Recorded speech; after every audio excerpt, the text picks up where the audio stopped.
Ya, ahora ya se inició la grabación.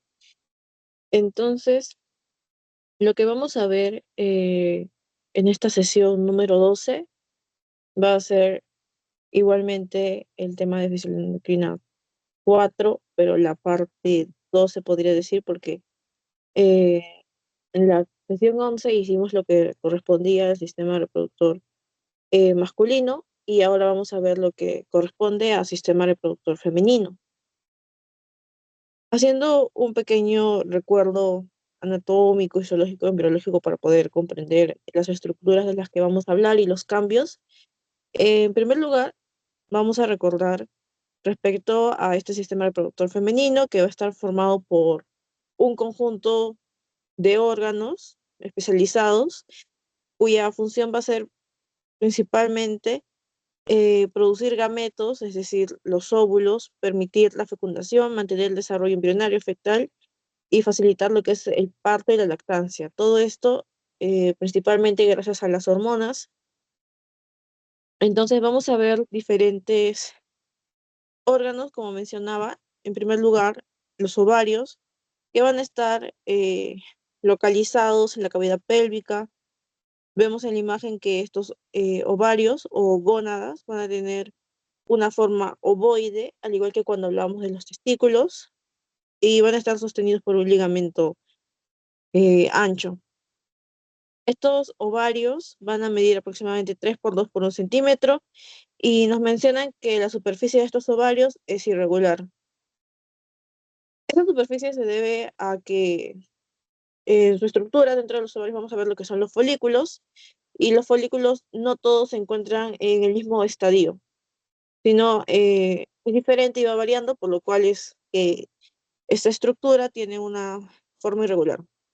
Entonces también nos menciona que la función de estos ovarios va a ser básicamente lo que es producir ovocitos y secretar hormonas sexuales.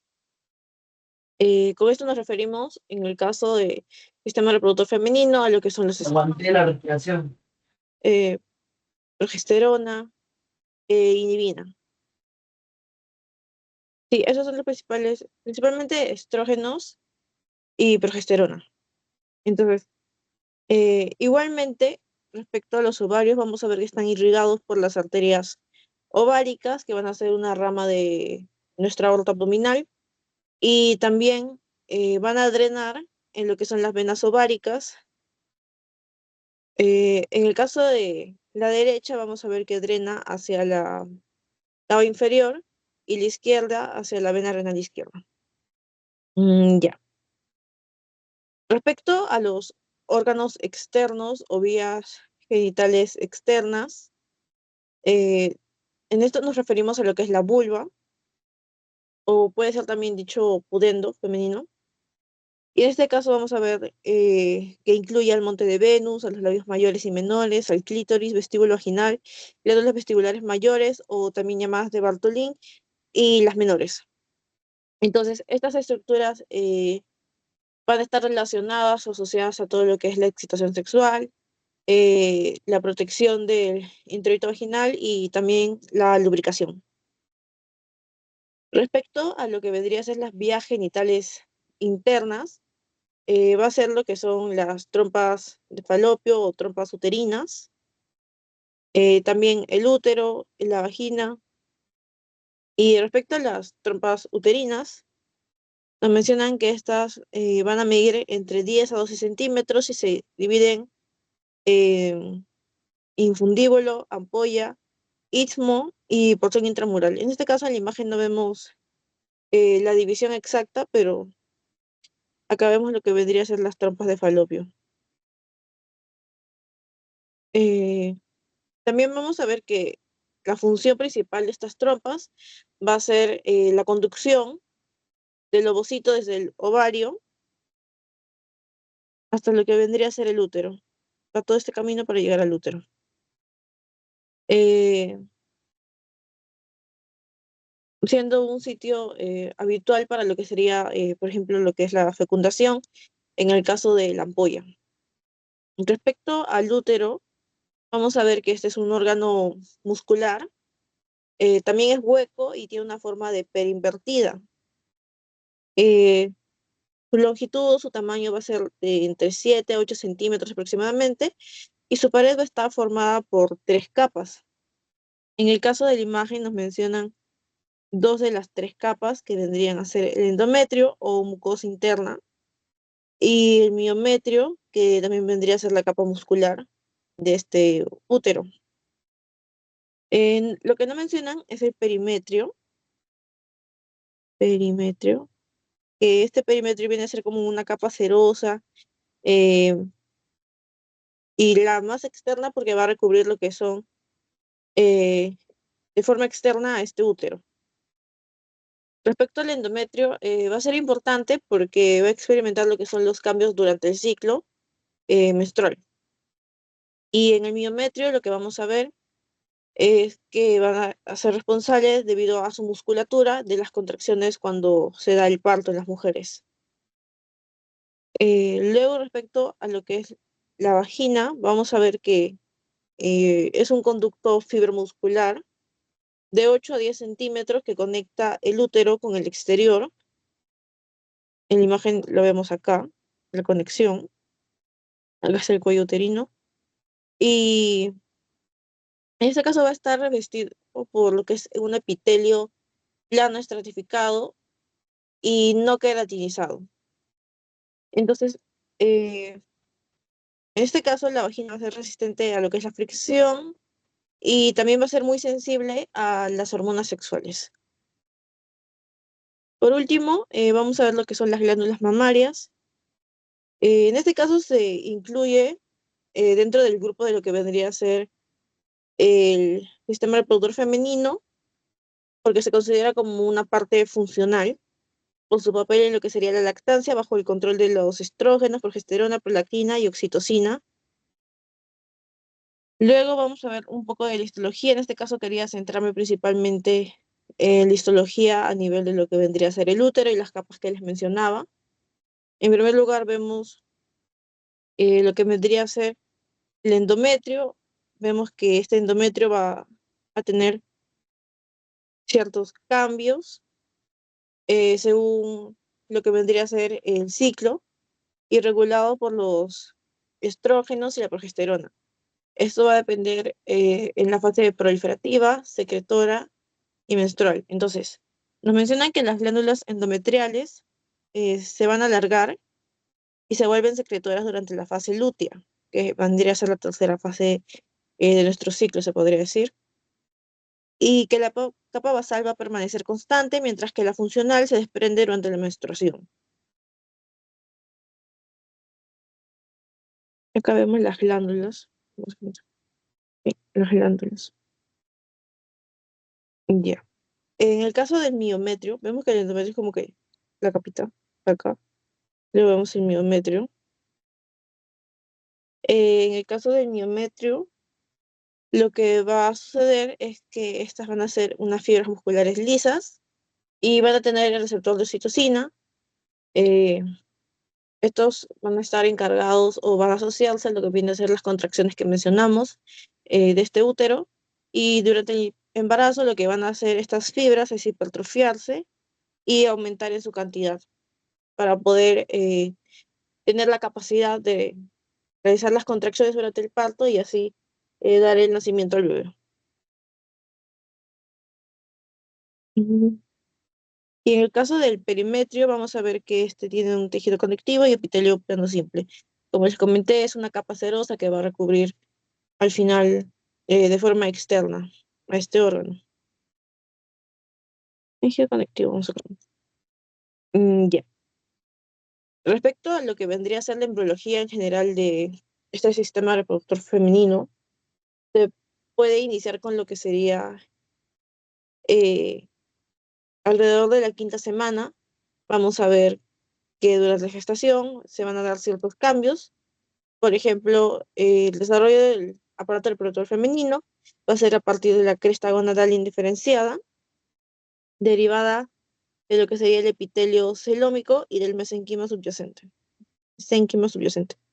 También nos mencionan que en los embriones que tengan un cariotipo XX la ausencia de este gen que habíamos mencionado igualmente en la sesión anterior, el SRY, permite que las células de la médula gonadal involucionen, mientras que las células corticales proliferan, formando los cordones corticales primordiales, y acá viene lo importante, que darán origen a los folículos primordiales. Eh, Luego también nos mencionan respecto a los conductos de Müller o paramesofrénicos, que estos se van a diferenciar en tres porciones básicamente. Vamos a tener una porción craneal. eh, en esta porción lo que va a hacer es diferenciarse hacia las trompas uterinas, pero para esto debe haber una condición que va a ser básicamente una ausencia de testosterona y de hormona antimoleriana, porque recuerdan que en el caso del hombre estas dos participaban para darse otra diferenciación. Ya. En la porción craneal tenemos las trompas uterinas, en la porción media tenemos el cuerpo y cuello del útero, y en la porción caudal tenemos lo que es el tercio superior de la vagina. Entonces, básicamente, eh, la función caudal, se puede decir, de ambos conductos, forma lo que es el útero y también el canal cervical, mientras que vamos a ver que una porción más distal se va a unir con el seno urogenital para formar lo que era el himen. Ya.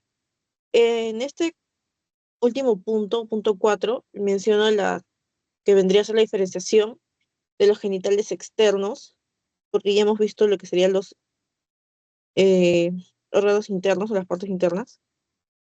Y en la diferenciación de los genitales externos, básicamente, va a derivar del mismo primordio que los masculinos, pero va a tener una vía algo diferente por la ausencia de DHT. Entonces, en este caso vamos a ver que el tuberáculo genital pasa a ser el clítoris, los pliegues urogenitales a los labios menores, las tumefacciones labioscrotales a los labios mayores y el surco urogenital al vestíbulo vaginal. Y esto se va a completar hacia aproximadamente la duodécima semana, duodécima semana de gestación. Y todo se va a dar principalmente bajo lo que serían los estrógenos maternos y también fetales. Ya. A ver, ahora respecto a las hormonas sexuales femeninas, tenemos que ver lo que vendría a relacionarse con su localización, la síntesis, el transporte, el metabolismo y también posteriormente las funciones de estas mismas o el por qué es importante estudiarlas. En el caso de estas hormonas sexuales femeninas, vamos a ver que las principales van a ser eh, los estrógenos, la progesterona y también en menor proporción lo que vendría a ser los andrógenos ováricos.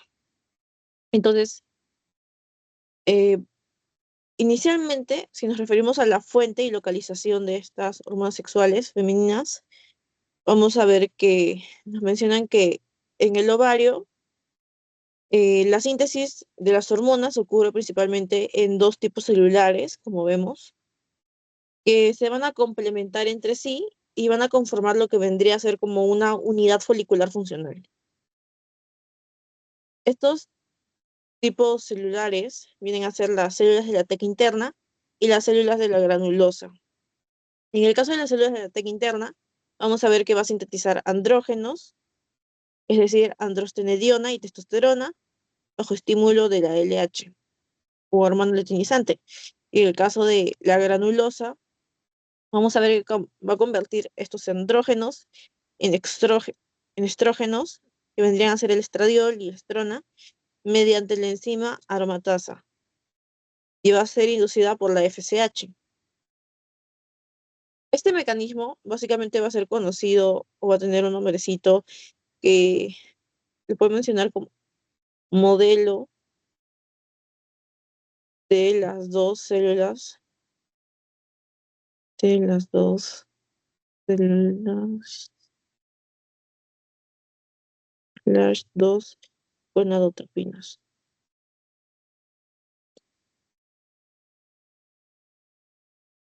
Ya, básicamente eso respecto a lo que vendría a ser su localización y fuente. Ya si hablamos de su ruta biosintética, básicamente va a seguir los mismos pasos que cualquier esteroigénesis, y por eso coloqué la misma imagen que habíamos colocado en la sesión anterior, donde inicialmente tenemos lo que es el colesterol, luego la pregnenolona, colesterol, pregnenolona, luego vemos a la progesterona, luego la 17 hidroxiprogesterona, androstenediona, y luego vamos a ver lo que es la estrona y también lo que vendría a ser el estradiol. Esta es la parte importante relacionada al tema. Básicamente la pregnenolona, recordando un poco, se va a formar a partir del colesterol por acción de la desmolasa, de la desmolasa. Y esta va a ser activada por lo que es la LH. Y entonces lo que va a hacer la enzima 17 beta hidroxiesteroide deshidrogenasa es convertir esta androstenediona en testosterona. Acá vamos a ver la 17 beta hidroxi. Yo paso un tantito acá, ya. Y lo que va a hacer la aromatasa, como mencionábamos, la aromatasa es muy importante en este sistema, va a transformar los andrógenos en estrona y estradiol. Lo voy a colocar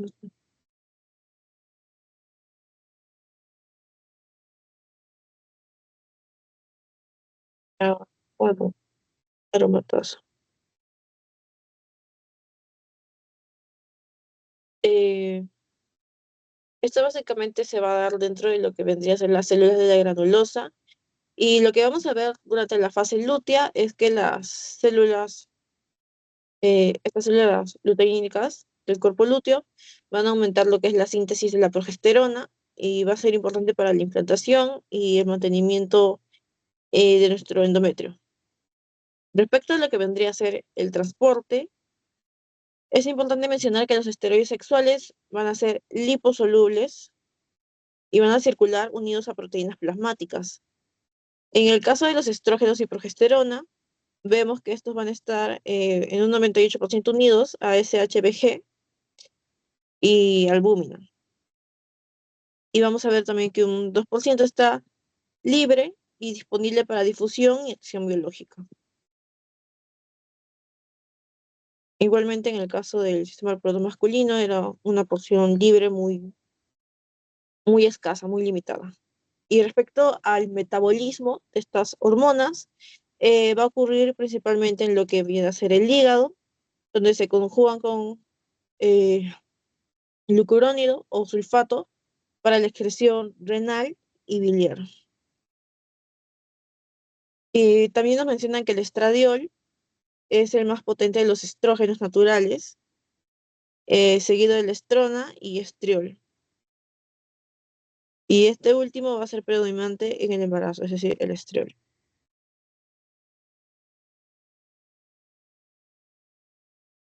Respecto a lo que vendría a ser el receptor y ya las funciones, en el receptor nos mencionan que las hormonas sexuales femeninas van a actuar a través de receptores nucleares intracelulares que modulan la transcripción de genes específicos. Tenemos lo que vendrían a ser los receptores de estrógenos y los receptores de progesterona.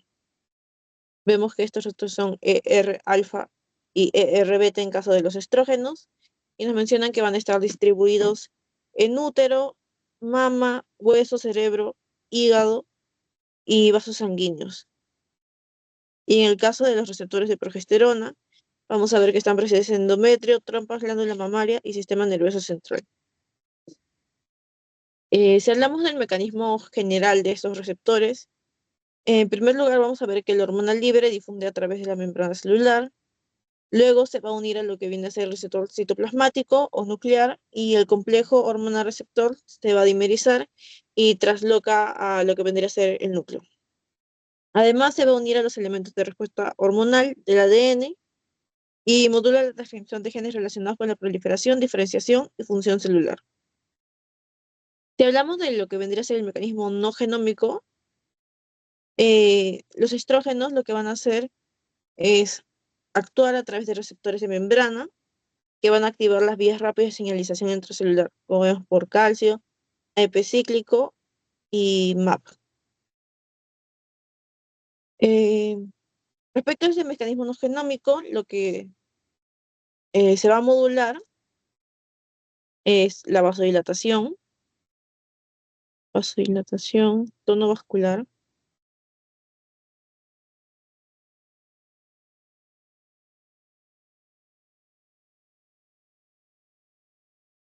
vasodilatación, tono vascular y efecto 1.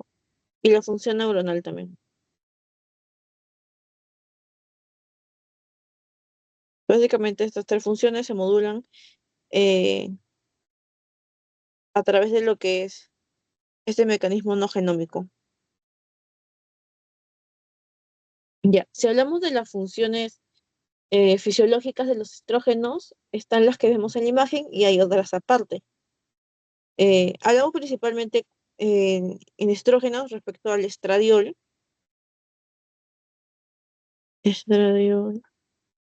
principalmente, OE2. Ya, en este caso vamos a ver que a nivel sistémico, vamos a ver en relación a los huesos que inhiben la resorción ósea porque reduce la actividad osteoclástica y va a mantener una buena densidad mineral. Es por eso que vemos un fortalecimiento a nivel de los huesos. También vemos que aumenta lo que sería el HDL y reducen el LDL, recordando que el HDL es, entre comillas, el bueno y el LDL el malo, lo cual protege a las mujeres en edad fértil de lo que podría ser el desarrollo de aterosclerosis y es por eso que se asocia eh, mucho más con mujeres que ya están en la menopausia o que han pasado la edad fértil. Mm, También vemos que mejora el aspecto de la piel, porque respecto a las piel y mucosas vamos a ver que mantiene la elasticidad y esta piel hidratada. También vamos a ver eh, respecto al sistema nervioso central, una modulación de la temperatura corporal, también el estado del ánimo, lo que vemos el comportamiento emocional y también de la libido. También nos mencionan eh, También mencionan la maduración de los órganos, que es como que un efecto principalmente eh, de los órganos reproductores. Y también vamos a ver lo que es el desarrollo de las mamas, que viene a asociarse a las funciones, se podría decir, que vienen a ser más reproductivas, porque en el caso de las mamas se va a estimular su crecimiento eh, por los conductos mamarios y también aumentando sensibilidad a lo que vendría a ser la prolactina. También sobre la maduración de los órganos reproductores, lo que veríamos es en el ovario un crecimiento folicular, en el útero una proliferación del endometrio, eh, y también vemos unos cambios en las trompas de falopio respecto a lo que sería la motilidad de sus cilios y la secreción para facilitar lo que era la conducción del ovocito. Entonces, es importante tener una buena cantidad de estrógenos para las mujeres y su deficiencia en el caso de las mujeres posmenopáusicas se va a asociar a diferentes patologías, como les mencioné, podría ser la dislipidemia por la alteración entre la relación de estos lípidos, también una sequedad genital, porque ya no había esta lubricación, y también osteoporosis porque ya no se está regulando de forma adecuada la resolución ósea. Eh, Otra de las hormonas de las que debemos mencionar, sus funciones, vendría a ser la progesterona, que va a ser producida por el cuerpo lúteo, producida por el cuerpo lúteo.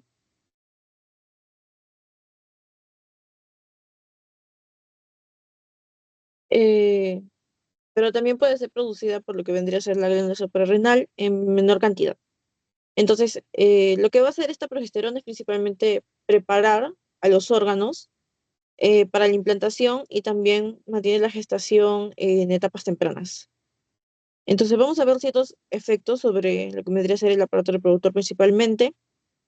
Por ejemplo, eh, en el caso del útero, vamos a ver que se transforma el endometrio proliferativo a un estado secretor con glándulas tortuosas y vamos a ver vasos espirales listos para lo que vendría a ser la implantación. Con esto vemos el convertir el endometrio en receptivo.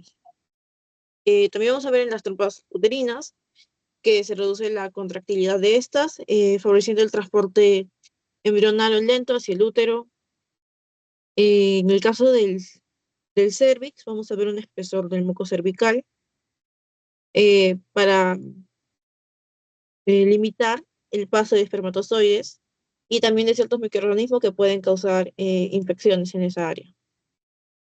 En las mamas también vemos que hay un aumento de las glándulas mamarias y se estimula un desarrollo de los alvéolos secretores, porque está preparando básicamente a esta mujer, esta gestante, para la lactancia. También, si no me equivoco, la progesterona podría elevar el- la temperatura corporal después de lo que vendría a ser la ovulación. También vamos a ver en general una disminución en la sensibilidad de los músculos a la oxitocina, de los músculos lisos, y esto es para evitar lo que es las contracciones prematuras. Ya.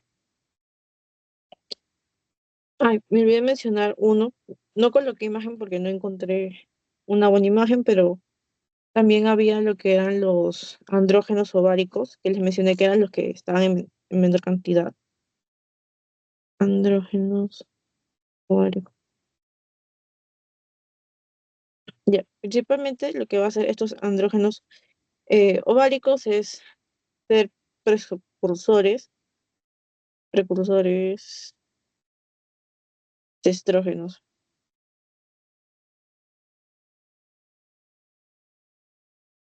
mediante la aromatasa.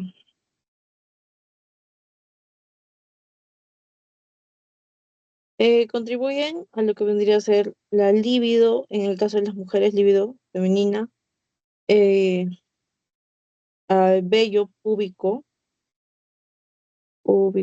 y axilar. Y también en casos de excesos, digamos, se puede dar hirsutismo, acné o también el SOP, que vendría a ser síndrome de ovario poliquístico, porque se va a ver una relación entre la LH y la FSH alterada. Ahora sí, respecto al ciclo ovárico, intenté resumirlo lo más posible y vamos a ver que este va a ser el conjunto de cambios periódicos que ocurren en los ovarios de la mujer en edad fértil, con una duración promedio de 28 días, aunque puede variar entre 21 y 35. Entonces vamos a colocar acá cambios periódicos que ocurren en la mujer de edad fértil. Eh, Eso lo mencionamos porque básicamente las mujeres cada mes, se podría decir, eh, tienen la menstruación y también va a variar su duración, entre otras cosas. Entonces, la finalidad de este ciclo ovárico se resume en producir un ovocito maduro y preparar el endometrio para una posible implantación. Eh, este ciclo ovárico va a estar principalmente regulado el, por el eje de hipotálamo, hipófisis, ovario, mediante la liberación de lo que sería GnRH, FSH, LH y los estrógenos, progesterona e inhibina. Entonces, vamos a tener que este ciclo se va a dividir en tres fases principales. Tenemos la fase proliferativa, o también la pueden llamar folicular,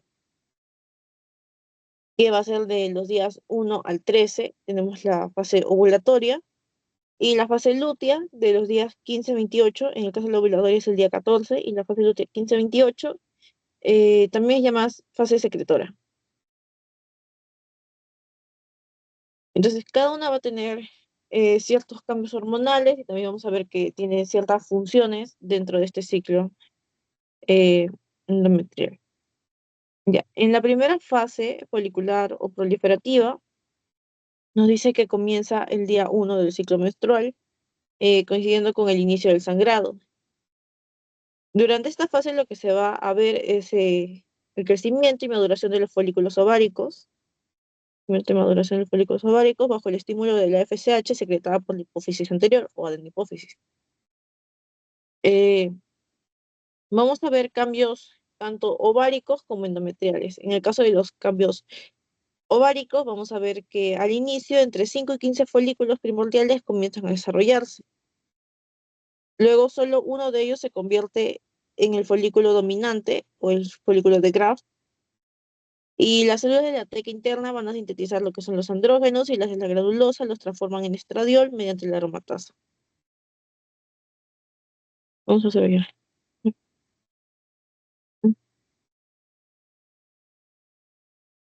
Ya. Lo que va a hacer este aumento de estradiol es retroalimentación negativa. Retroalimentación negativa. Esto debido, no, esto sobre FSH y LH principalmente.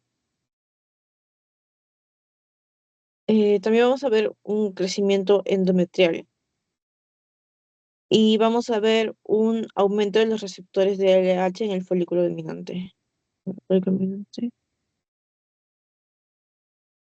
aumento RDLH. Ya. Los cambios endometriales nos mencionan que se van a generar, por ejemplo, lo que son las glándulas endometriales más alargadas y se van a ver más rectas. También los vasos espirales comienzan a formarse y el epitelio crece bajo la acción del estradiol, porque este endometrio se va a regenerar a partir de lo que vendría a ser la capa basal, la capa que no se va a desprender. A ver, sería esto. El epitelio crece bajo la acción de estradiol. Ya. Respecto a lo que vendría a ser esta fase ovulatoria o este día de 14, vamos a ver que la ovulación se da aproximadamente en el día 14 de nuestro ciclo y esto va a ser desencadenado por un pico de LH. LH. Un pico de LH va a desencadenar esta ovulación, induciendo lo que es la reanudación de la meiosis 1 del ovocito primario. Voy a hacer un poquito. A ver, ahora sí. Primero, reanudación de la meiosis 1. Inicio, meiosis 1. Eh, ovocito primario.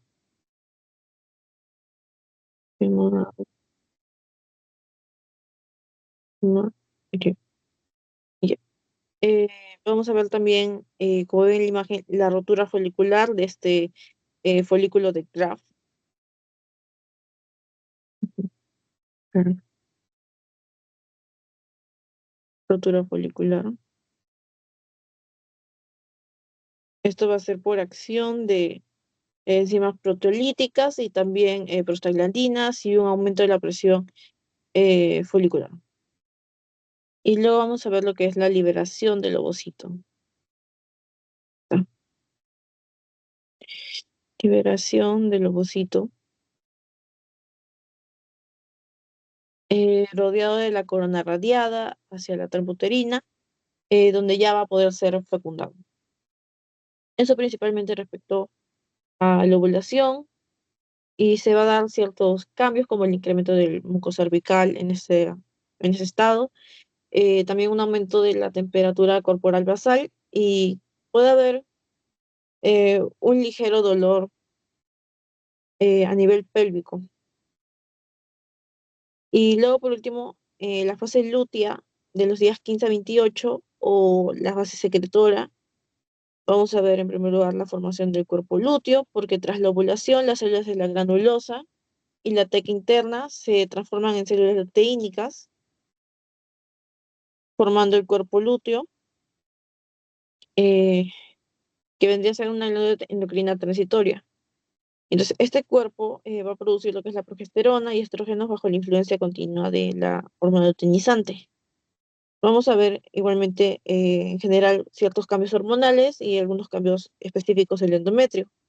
En los cambios hormonales vamos a ver la progesterona, que alcanza su concentración máxima de los 6 a 8 días post ovulación. Los estrógenos van a permanecer elevados, pero secundarios a la progesterona. La FSH y LH van a estar inhibidas por feedback negativo, y en el caso de que no ocurra la fecundación, vamos a ver una degeneración del cuerpo lúteo, vamos a ver luego el cuerpo albicans, el descenso de la progesterona y por último la menstruación. Mm, Respecto a los cambios endometriales, el endometrio va a entrar en una fase secretora, y en esta fase secretora es importante ver los cambios que se van a dar en esta capa del útero. Se van a dar que las glándulas se vuelven tortuosas y secretoras, como hemos mencionado, los vasos espirales se alargan y enrollan, el estroma se va a edematizar y se prepara para la implantación, y en el caso de que no haya fecundación, la caída de progesterona causa vasoespasmo, necrosis y desprendimiento endometrial, que vendría a ser igual a decir menstruación. En el caso de que sí haya una fecundación, se va a secretar lo que era la HCG o la gonadotropina clónico-humana para mantener el cuerpo lúteo funcional hasta que la placenta asuma la producción hormonal. Lo voy a colocar a un lado por si acaso. Y fecundación,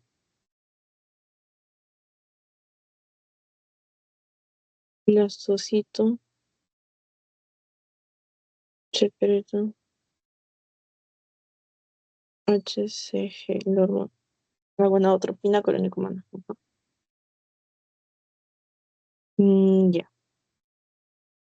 Ahora les hablaré de lo que vendría a ser dos, se podría decir, etapas o dos cambios importantes en lo que vendría a ser la mujer, porque primero tenemos lo que es la menarquía y luego tenemos lo que es la menopausia, que vendrían a ser como opuestos.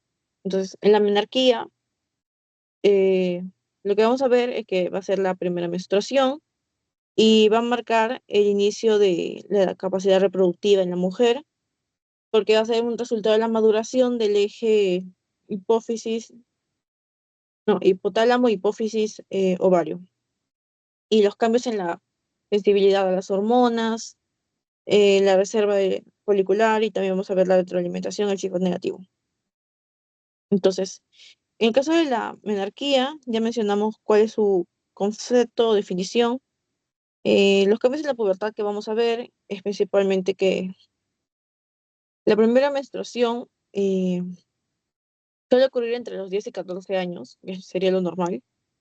Digamos que aproximadamente a la mayoría de mujeres le puede dar a los 12 años, pero esta edad de aparición de la primera regla va a depender de diferentes factores que pueden ser genéticos, nutricionales y también ambientales, porque una niña o jovencita que esté desnutrida muy probablemente se atrase lo que va a ser su primera regla. Entonces, vamos a ver respecto a estos cambios en la pubertad, que durante la infancia nuestro eje HHO se va a mantener inhibido, por decirlo así, porque habrá una alta sensibilidad en el hipotálamo a lo que vendría a ser el feedback negativo, eh, producido por los estrógenos, sí, producido por los estrógenos. Y cuando una mujer entra en su pubertad, en esa etapa, lo que se va a hacer es que el control se va a reducir de forma gradual, permitiendo una reactivación de dos de los pulsos hipotalámicos de GnRH. Entonces, cuando se da esta reactivación de los pulsos hipotalámicos de GnRH, vamos a ver, en primer lugar, que la quispeptina, neuroquinina B y dinorfina van a regular la secreción pulsátil de esta GnRH. Eh, También vamos a ver que aumenta la secreción nocturna de LH y FSH, que van a estimular a los ovarios para producir estradiol y progesterona.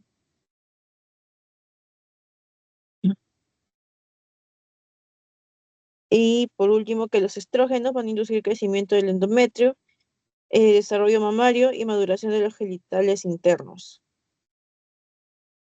Los cambios que vamos a poder ver son como que divididos en telarquía, pubarquía y menarquía. La hormona principal en la telarquía son los estrógenos y lo que va a suceder o el evento central de esta telarquía es el desarrollo de las mamas.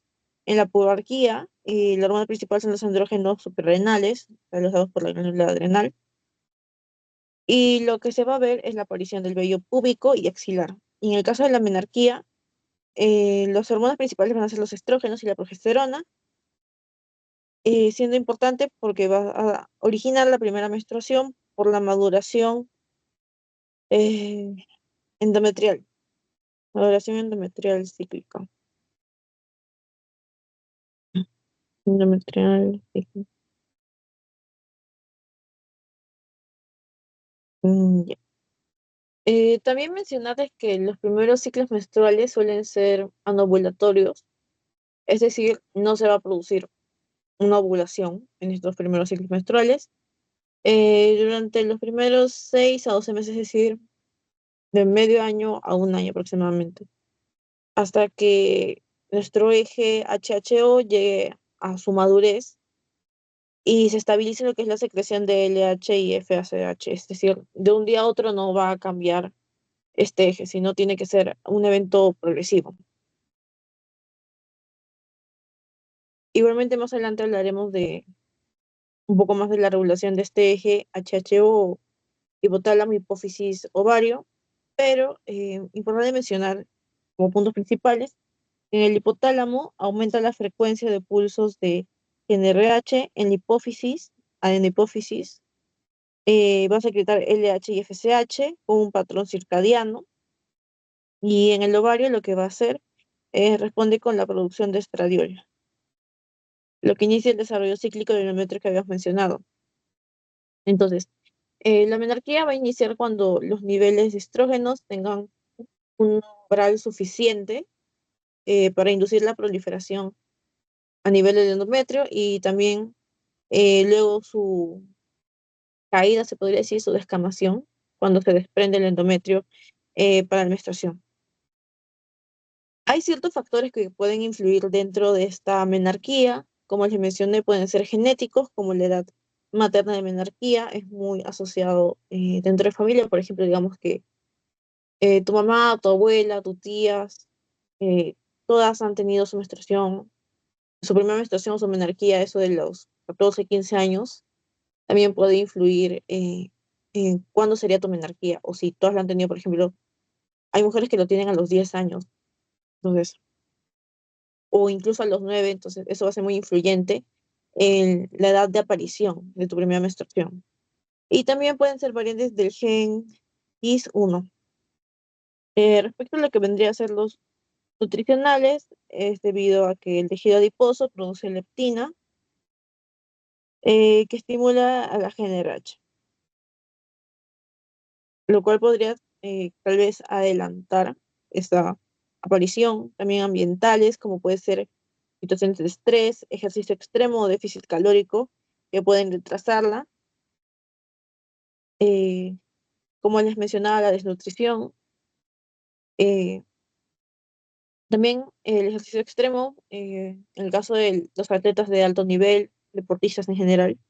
Y por último, los socioeconómicos, como una mejor nutrición y salud, reducen la edad promedio de la menarquía. Ya. Ahora sí vamos con lo opuesto, o bueno, algo que les mencionaré como un dato adicional respecto a esta menarquía es que la precoz sería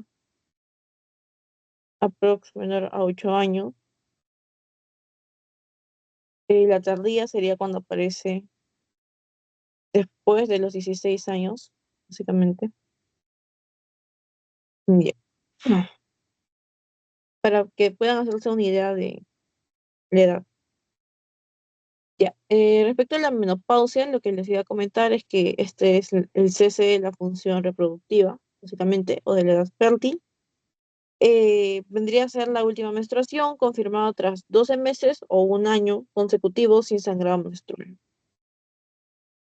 Entonces, la menopausia va a ser la última menstruación de la mujer. Ocurre habitualmente entre lo que serían los 45 y 55 años. 45, 55 años, con una media de 51 años, creo, para decirlo promedio, o 50, ya.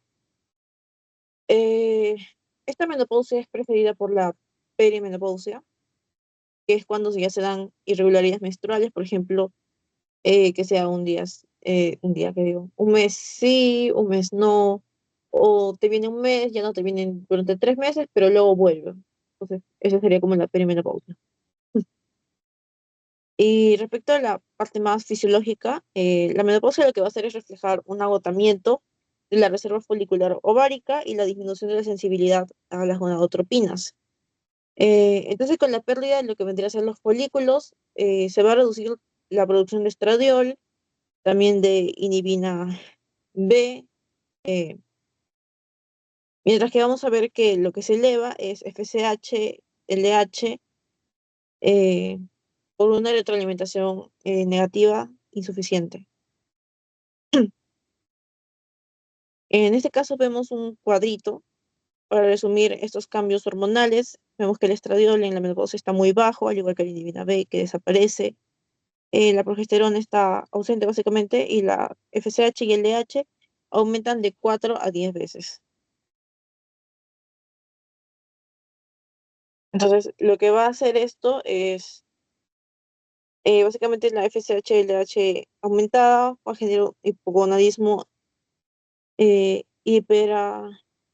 hipergonadotrópico, la disminución del estradiol lo que hace es el cese de la proliferación endometrial.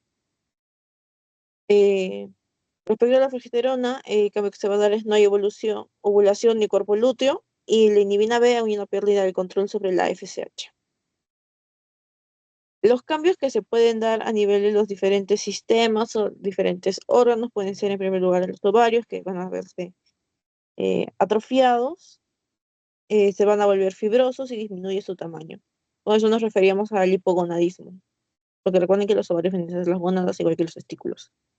Respecto al útero y la vagina, se atrofia el epitelio y se reduce el flujo sanguíneo y se produce una sequedad vaginal. También en las mamas hay una involución del tejido glandular.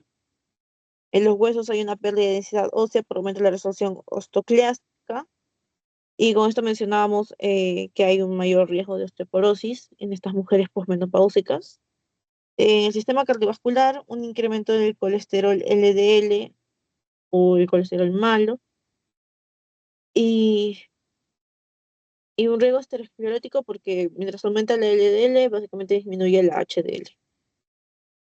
Y respecto al sistema nervioso central, lo que vamos a ver es alteraciones en el sueño, puede ser, por ejemplo, insomnio, cambios de humor, irritabilidad y ciertos sofocos en estas mujeres. Una sensación como que de ahogo, mucho calor. También les coloqué un cuadro que es como que una comparación entre la pubertad y la menopausia. Vamos a ver, por ejemplo, la actividad ovárica. En el caso de la pubertad, la actividad está iniciada con folículos activos y en la menopausia ha cesado y los folículos están agotados. Respecto a lo que serían las hormonas, en la GnRH, la pubertad está pulsátil, creciente, y la menopausia está pulsátil y no regulada por la ausencia del feedback negativo. La FSH y LH, vamos a ver en la pubertad hay una elevación cíclica controlada, y en la menopausia están elevadas de forma sostenida. El estradiol va a estar en aumento en la pubertad y muy bajo en la menopausia, y la progesterona eh, va a ser cíclica tras ovulación en la pubertad y en la menopausia es inexistente. Inhibina B es ausente en la menopausia y presente en la pubertad. Y respecto a lo que serían los ciclos menstruales, si hablamos de la menarquía o la pubertad en general, viene a ser irregulares al inicio. Recuerden que dijimos de 6 a 12 meses, y los ciclos menstruales en la menopausia, que es cuando ya han pasado 12 meses sin alguna menstruación, es porque ya han cesado de forma definitiva, es decir, no habrá ninguna menstruación.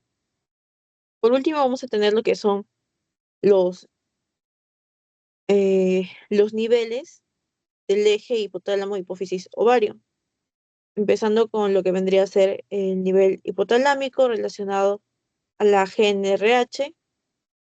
En este caso va a ser importante porque vamos a tener que este eje va a coordinar lo que viene a ser la ovulación en forma general, la función lútea, eh, y en el nivel hipotalámico vemos la neurona GnRH relacionada al núcleo arcuato y área preóptica, que libera GnRH en pulsos, siempre de forma pulsátil antes de la menopausia, al sistema porta, ¿cierto? En este caso vemos acá la imagen de la GnRH. Los ritmos de los pulsos van a ser, en el caso del folículo temprano, pulsos lentos, aproximadamente de cada 90 a 120 min, y en el caso preovulatorio van a ser pulsos rápidos, aproximadamente cada 60 min o una hora. En el caso de este folículo temprano con los pulsos lentos, va a favorecer la FSH, y el preovulatorio va a favorecer la LH. También nos mencionan como datos que la red de la quispeptina, neuroquinina B y dinorfina actúa como un marcapasos, y la quispeptina especialmente va a ser el principal estimulador de esta GnRH. También nos mencionan moduladores relacionados a esta GnRH, como puede ser la leptina o la insulina, relacionados vendría a ser al estado energético, el estrés, o la CRH, la prolactina y la tiroides. Pueden ser factores que tengan cierto impacto en esta secreción de GnRH.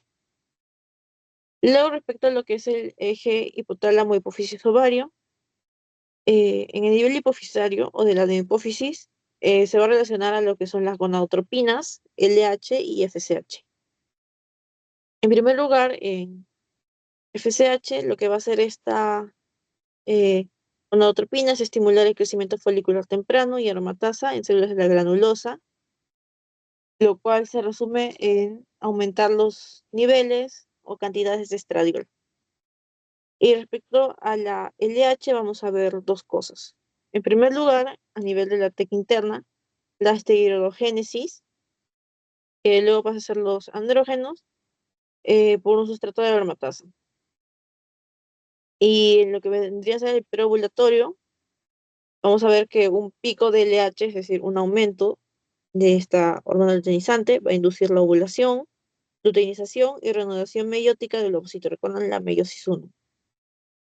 Eh, Respecto a la señalización, vamos a ver que hay receptores en gonadótropas y células ováricas. También, como habíamos mencionado, los efectos de este estradiol se asocian a la aparición de caracteres secundarios, desarrollo del aparato genital femenino, el crecimiento folicular y el crecimiento endometrial. Bien. Por último, tenemos en este eje lo que vendría a ser el nivel ovárico, que va a estar asociado a esteroides y péptidos reguladores. Y péptidos reguladores.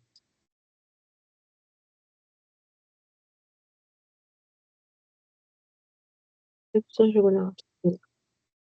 En este caso, vamos a mencionar nuevamente lo que vendría a ser el modelo de de dos células, dos gonadotropinas.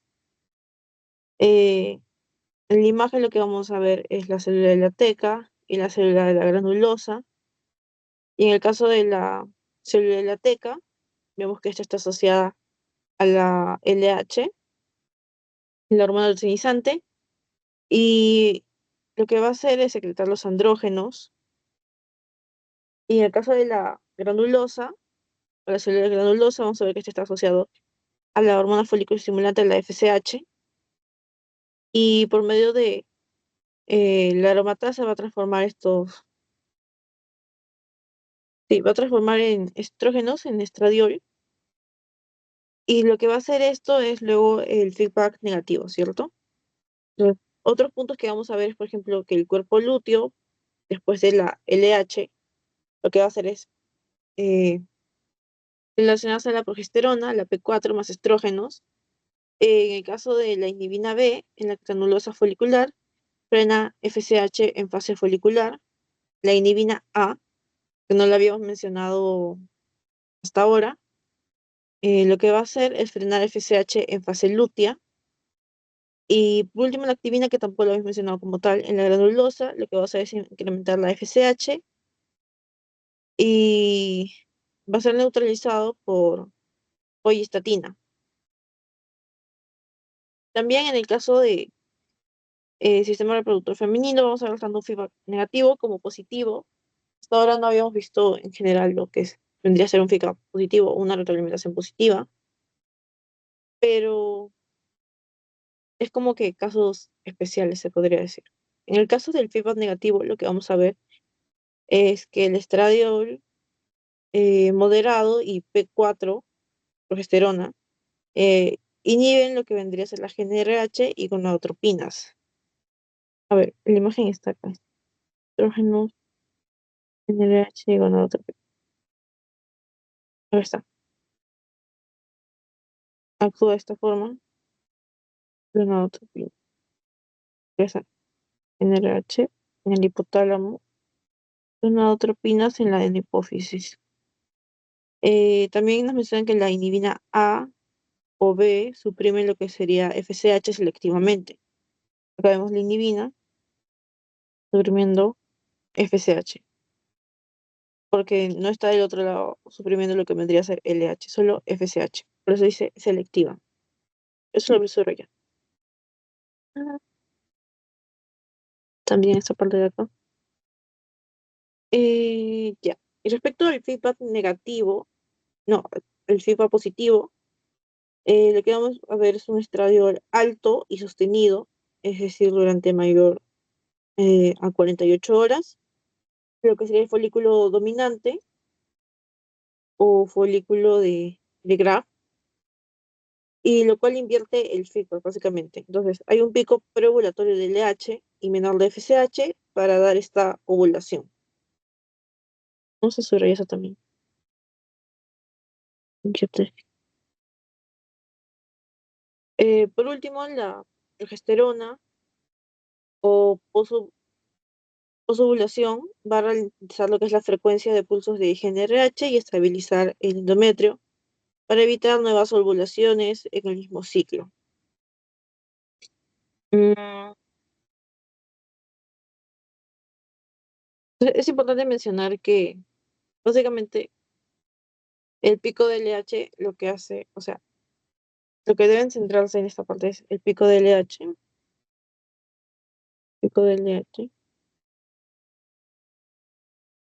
reanudación meiótica. Reanudación meiótica.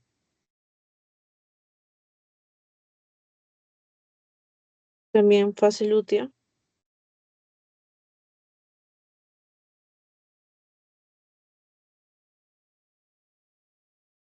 lo que va a hacer es progesterona, actúa sobre el endometrio, transforma endometrio en secretor.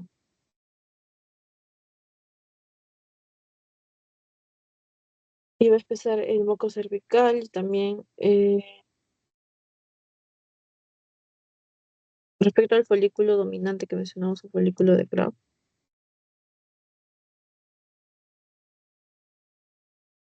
dominante.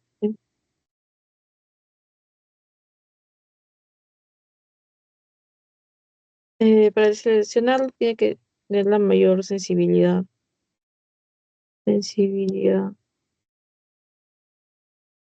a FSH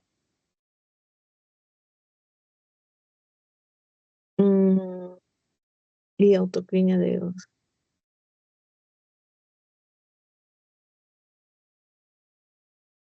Entonces, este folículo de Graf va a ser el folículo dominante y los demás entran en atresia.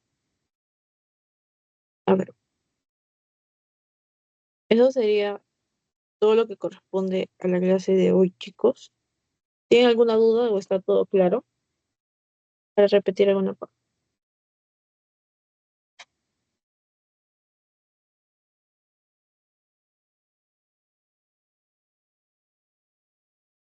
Mm, ya. Como nadie dice nada, asumo que quedó todo claro, chicos. Les voy a detener la grabación.